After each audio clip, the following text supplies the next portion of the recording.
పవన్ కళ్యాణ్ విషయంలో తన తప్పు తెలుసుకున్న జగన్ మళ్ళీ ఆ తప్పు చేయనంటూ చెప్పాడనమాట. అసలు ఏంటది ఆయన తెలుసుకున్నది? అంటే పవన్ కళ్యాణ్ గురించి జగన్మోహన్ రెడ్డి గారు మాట్లాడే మాట అంటూ లేదు. జగన్మోహన్ రెడ్డి ప్రభుత్వం ఉన్నప్పుడు ఏ ఒక్క మీటింగ్కి వెళ్ళినా, ఏ ఒక్క ఫంక్షన్కి వెళ్ళినా కూడా ఎవరి గురించి మాట్లాడతారో లేదో అది విషయం పక్కన పెడితే పవన్ కళ్యాణ్ గురించి మాత్రం డెఫినెట్లీ మాట్లాడతాడు. 3 పెళ్ళిళ్ళు చేసుకున్నాడని చెప్పేసి, ప్యాకేజ్ స్టార్ అని చెప్పేసి, సో ఈ విధంగా రకరకాలుగా మాట్లాడాడు. సో ఈయన మాట్లాడిన తర్వాత ఆ పార్టీలో ఉన్న ప్రతి ఒక్కరు కూడా మాట్లాడడం స్టార్ట్ చేశారు. ఈ యొక్క పేర్ని నాని కావచ్చు, కొడాలి నాని కావచ్చు, రోజా కావచ్చు, వల్లభనేని వంశీ కావచ్చు, ప్రతి ఒక్కరు ఇంకా వాళ్ళు వీళ్ళని కాదు, ఆ పార్టీలో ఉన్న వాళ్ళందరూ కూడా పవన్ కళ్యాణ్ విమర్శించడమే పనిగా పెట్టుకొని మరి వాళ్ళు చేశారు. అయితే అప్పట్లో 2019 ఎలక్షన్స్లో ఇంకా జగన్మోహన్ రెడ్డి సీఎంగా అయ్యారు, అంతా బాగానే ఉంది. సో ఇంకా వాళ్ళు ఓకే సీఎంగా ఉన్నారు, మీరు ఏదో పథకాలు ఇచ్చుకుంటున్నారు, అంతవరకు బాగానే ఉంది. కానీ పవన్ కళ్యాణ్ గారు తను ఇక్కడ 2 రాష్ట్రాలు విడిపోయిన తర్వాత ఆయన సొంతంగా పార్టీ పెట్టుకున్నారు, జనసేన. సో సొంతంగా పెట్టుకున్నప్పటికీ అప్పట్లో టీడీపీకి కొంచెం మద్దతుగా ఉండేది.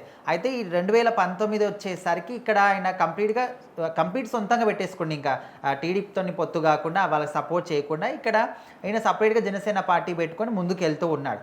సో అప్పటి నుంచి ఇంకా జనసేన ముఖ్యంగా పవన్ కళ్యాణ్ ఉద్దేశించి జగన్మోహన్ రెడ్డి కావచ్చు, పార్టీలో ఉన్న వాళ్ళు కావచ్చు, ఇదే విధంగా టార్గెట్ చేస్తూ ఎప్పుడు పడితే అంటే వాళ్ళ ఇంట్లో వాళ్ళని, ఆడవాళ్ళని, ప్రతి ఒక్కరిని కూడా విమర్శిస్తూ మాట్లాడేవాళ్ళు. సో ఇదంతా కూడా జగన్మోహన్ రెడ్డికి వ్యతిరేకం అయిపోయారన్నమాట. ఎందుకంటే ఇప్పుడు చాలా మటుకు ఆంధ్రాలో చూసుకుంటే బీసీ వర్గాలు హైగా ఉంటారు.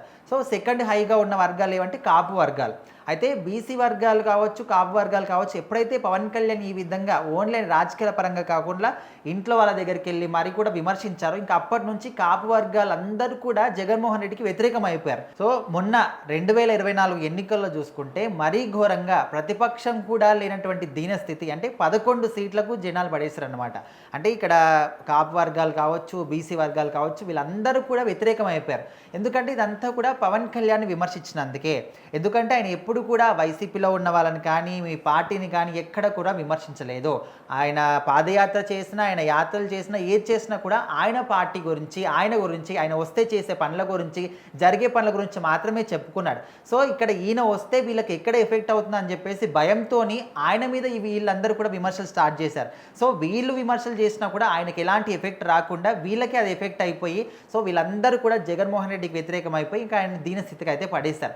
సో ఇప్పుడు జగన్మోహన్ రెడ్డి ఈ మధ్యకాలంలో చూసుకుంటే ఎక్కడ ప్రెస్ మీట్లు పెట్టినా, ఎక్కడికి వెళ్ళినా, మాట్లాడినా కూడా ఆల్మోస్ట్ మన టీడీపీ పార్టీ గురించి, ముఖ్యంగా చంద్రబాబు నాయుడు గురించి, ప్రభుత్వం మార్పుల గురించి, చేర్పుల గురించి మాట్లాడుతున్నారు తప్ప పవన్ కళ్యాణ్ గురించి కానీ ఎక్కడ కూడా ఒక్క పేరు కూడా తీయట్లేదు. సో ఆయనకు అర్థమైపోయింది పవన్ కళ్యాణ్ని విమర్శిస్తే ఏం జరుగుతుంది, సో ఆ తప్పు నేను మళ్ళీ చేయదలుచుకోలేదు అని చెప్పేసి ఇంకా పవన్ కళ్యాణ్ గురించి ఎక్కడ కూడా ఏ ఒక్క కూడా మాట కూడా ఆయన మాట్లాడట్లేదు. ఎందుకంటే ఇప్పుడు 11 సీట్లు అయినా వచ్చాయి, మళ్ళీ విమర్శిస్తే ఇంకా అవి కూడా ఉండవేమో అని ఆయనకు తెలిసిందేమో, అందుకోసమని పవన్ కళ్యాణ్ జోలికి అయితే జగన్మోహన్ రెడ్డి వెళ్ళట్లేదు అని ఒక అభిప్రాయాన్ని అయితే చాలామంది అయితే చెప్తూ ఉన్నారు.